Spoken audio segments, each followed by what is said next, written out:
All right, so welcome to my video. This is impressions part 2 of the Yuneec Mantis Q.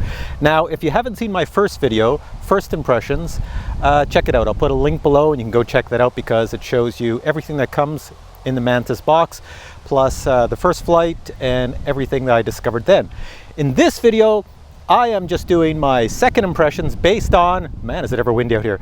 Based on, let me turn this way, based on the viewer comments below the last video. So some people asked, hey, how does the Mantis Q handle in the sun? How does it handle in the wind? How about the voice commands? Can you actually use them when it's windy out? How about the camera in sport mode? Do the props get in the picture when you're in sport mode? So this video is just responding to, well, user comments. All right, let's see if we can take off. Take off. Take off, please confirm. Yes. Yes. It's a little... So in the wind, you can't really hear the voice command. Video. Video. Oh, there we go, it's recording video, so it did hear me. When it's windy out, you're gonna have to yell a lot, so you might look like a fool yelling outside. So there, the video, it's recording, and I didn't touch any buttons, it's done all that by voice commands. It's really windy, you can probably hear it on the microphone. Let's try in the wind taking a picture. Here we go. Take photo.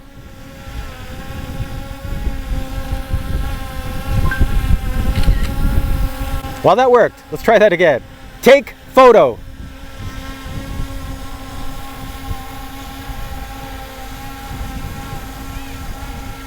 Take photo. Take photo. There we go. It took about, what, 3 tries there to get it to work. So let's try the other one. Let's just bring it up. And if I do this one, let's bring the camera down. It's just bouncing around in the wind. The wind is just going here. Take selfie.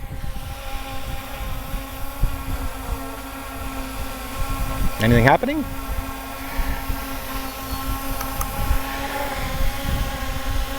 Take selfie.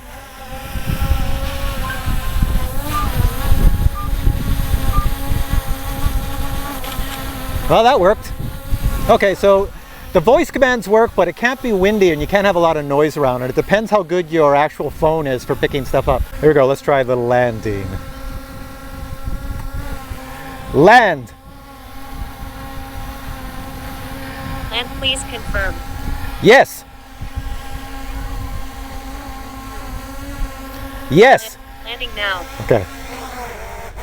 And it's chewing up the grass again. It doesn't, that sensor on the bottom doesn't like the grass. It doesn't know it's down. So yes, in conclusion, you can use the voice commands on a noisy or windy day. You know, when wind is blowing in your phone, you get that sound. So it all depends on your phone. You might have to block it a little bit. If you have a cheapy mic on your phone, it's not going to work. This here is a Samsung Note 8 and it's supposed to be one of the better phones on the market. And you saw how many times I had to yell into the phone to get it to work with all that noise around me, but it still worked. So yes, it does work. So there it is in the wind. You see it bouncing around and you also see the video it's recording of me. How does that look? You see it's moving, it used to be there, it's over there. So it does have an issue with wind. Let's whip it up in the air. I'll take it up to about 40 meters. I'm just going to whip it way to hell up in the sky. All right, it's going way up. It's super windy up there. All right, there's 40 meters. There's the horizon. All right, pretty weird. Let's move it around. I'll yaw it. Well, it keeps the horizon kind of level, looking around. How's the image? Pretty good. All right, now we're going to do something that probably isn't the greatest. Let me just look at something there. Look at that. It's at 40 meters. I'm going to stop the video. I'm going to change the video resolution to 4K. 4K has no image stabilization. All right. This is 4K in the wind. What's happening? So that's it. It's stable. That is as stable as a 4K video can get in the wind. That's massive wind up there. How's it look? There's no stabilization whatsoever. Let's just move it slightly. Just moving it around, trying to move it slow here. So moving it really slow. Whoa, it looks like the world is on an angle. So I guess the answer is kind of yes. The Mantis Q is somewhat stable in the wind. When you're close up to an object, you know, the wind's blowing, it does have the positioning system, it does have GPS, so it's gonna move, you know, as it keeps on trying to keep itself horizontal. But the image in the front, since it doesn't have a gimbal that's stabilized, you might see a little bit of movement when you're looking close up at an object, as it was when it was, you know, just a few feet away from me and filming me. You could see the movements, but when I flew up in the air and I was higher up in the air, the drone is still moving around in the air, but you don't see the movements as much. It looks much more stable when you're looking at farther away objects than when you look at objects that are close up. Now, of course, filming in 4K is a different story because there is no image stabilization in this little camera. So when the drone moves like this or like this in the wind, well, your image moves like this and like this as well. But one thing I found interesting is when I was high up in the air and I switched to 4K, I was totally expecting the image to do this, but it didn't. Even though there was no image stabilization, it was just moving a little bit. Now, of course, when I turn the drone, well, that's when it, you know, the drone is doing this as it's turning. So of course, my whole image in the world goes sideways. But if you fly straight in 4K and make just slight adjustments to your turning, you can actually get a pretty stable 4K video. Okay, next one was sport mode. You wanted to know how good it was in sport mode with the camera. It's in sport mode now, so it's gonna go really fast. So what I have to do is put the camera up. We look at the clouds, I take it up, and I'll whip it that way. All right, here we go. Ready? Sport mode. How's the camera? Hopefully I don't hit those people walking. There, I'll take it up higher. They look a little freaked. All right, so there it is. You're watching the video in sport mode. Look at that, I'm already across the friggin' field. It's so friggin' fast in sport mode. I'm coming back now. You gotta use really slow turns on the joysticks to get it to be smooth. But look at, no props in the frame, nothing. I'm going full speed. It's super windy out.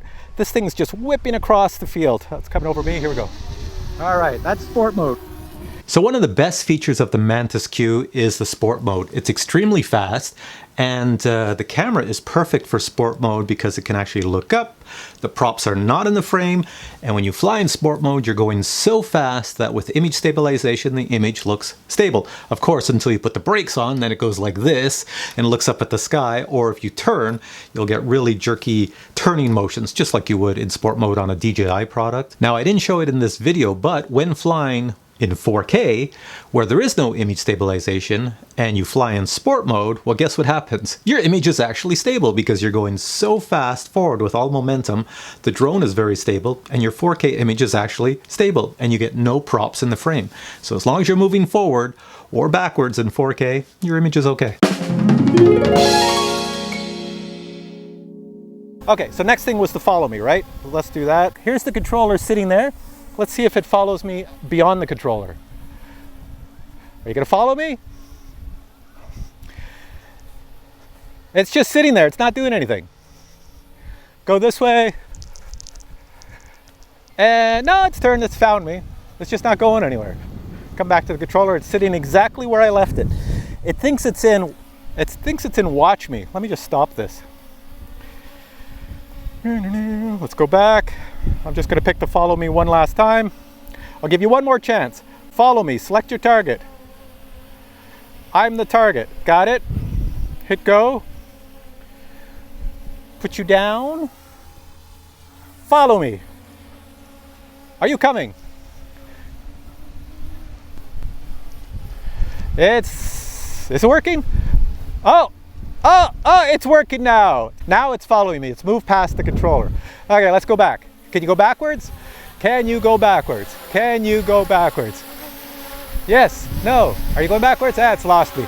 It has no idea where I am. So in my tests with the follow me mode, all I tried was walking around. I haven't tried riding a bike, riding a skateboard, riding a motorcycle, riding an ATV, driving in a car or anything like that. So I really don't know how the follow me mode works in those type of situations. However, with just walking, you saw in my little demo here that if I put my phone and the controller on the ground, the drone would still follow me. Now I will say sometimes it is a little bit glitchy and it doesn't follow you, as you also saw, and you have to turn the follow me on again. Sometimes it thinks you're going into watch me mode, even though you specifically pick follow me mode. So that could be a bit of an issue. It'll probably be fixed in some firmware or software update in the future.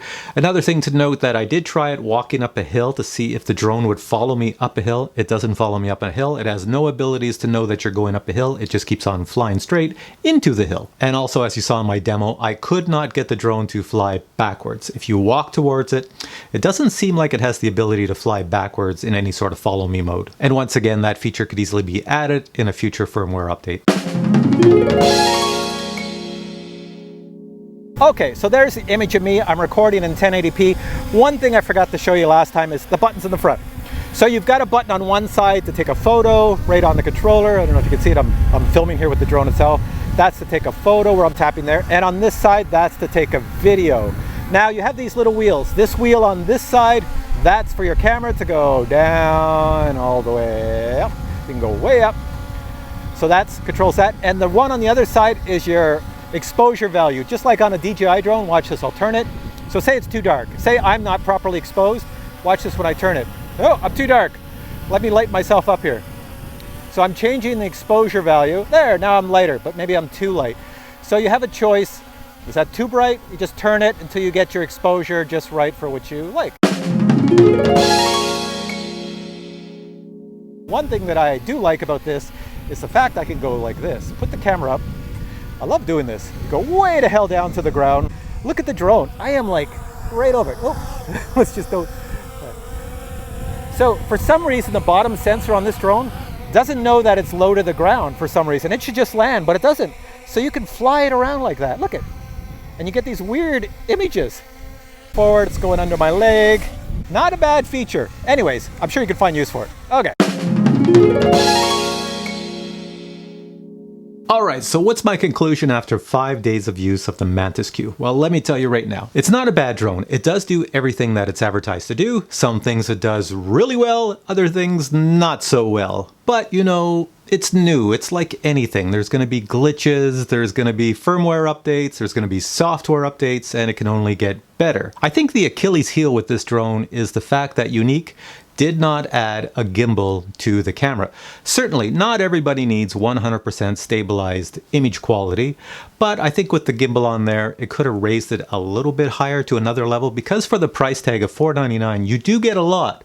However, not having that gimbal, and when you price it against something like a Spark, well, the Spark looks pretty good. Certainly the Spark doesn't have 4K. This has 4K. And this here, when it flies in sport mode, the props are not in the frame, whereas a Spark, they're in the frame. So it has some benefits there. Overall, I think it should have been priced just a tiny bit lower to appeal to the masses. Right now, there's a lot of people who will still love the Yuneec Mantis Q because they just hate DJI products. And the Yuneec Mantis Q is probably going to serve their purpose because, like I said, it does what it says it does. You saw in the video how it operates in wind. Now, as you've seen in my previous video, First Impressions, there was no wind in that video, and the image quality and stabilization was spot on. With wind, it's a little rocky. Another feature of the Mantis Q that is very appealing to a lot of people is the fact that it flies for quite a long time. I only have one battery, and when I do all my little videos and reviews, it seems to last for a very long time because I have it hovering around doing all sorts of things while I'm doing something else. Then I come back to talking into the camera, but the drone just seems to keep on going. So the battery's quite good. The only benefit I could possibly tell anybody from not having a 3-axis or even a 2-axis gimbal is that during a crash, if you crash this thing, not having a 2 or 3-axis gimbal is probably going to mean this might be able to survive a crash a little bit more, might be a little bit more rugged. As I said in my first review of this drone, it is very well made. I like the feel of it. It feels solid. Everything looks like it was put together quite well. Now, I do have to point out that the Mantis Q app is probably about 90% perfect. There's about 10% of it that it's glitchy. There's glitches because it's new. If I'm in photo mode or video mode and I want to switch between the two and I have the settings open, well, guess what? All of a sudden I'm in photo mode, but I have the settings for the video mode. So they don't switch back and forth correctly. You got to exit, go back in, make sure certain things are closed. Same is true as when you're trying to do follow me mode or certain other modes. It might actually say on your screen that it fails. and a lot of times will fail after going into sport mode, so all you have to do is flick it in and out of sport mode to make sure it actually works. And the same as the voice control. The voice control, even when it's quiet, usually works about 75% of the time. Sometimes, even when there's no noise around, you're still yelling into your phone a few times, and I know that's not really the fault of the actual app. That's the fault of the phone and my voice and my enunciation, because you know, it's designed to work with many pieces of technology, different types of phones, so it's only as good as, well, your phone. So now, after watching my first video, first impressions, and this video, what are your thoughts on the Mantis Q? Is it something you would consider? Is it a drone for you? Or are you someone who says, maybe I'll wait until they update the software and the firmware and add a few more features, fix a few things, and then it's a drone for me? Let me know in the comments below. I'd love to hear your opinion. Now, I have a tendency to compare the Mantis Q against the Spark. It really should be compared against the Yuneec Breeze, but I don't have a Yuneec Breeze, so I can't compare it against that. Certainly, it's a massive upgrade to the Yuneec Breeze, but how does it compare against the DJI Spark? Well, my next video on the subject of the Mantis Q will have a nice little comparison between the Mantis Q and the DJI Spark. So until then, for now, I'll say thanks for watching this video. Leave a comment below if you enjoyed it, give it a thumbs up, and we'll catch you in the next video. Take care.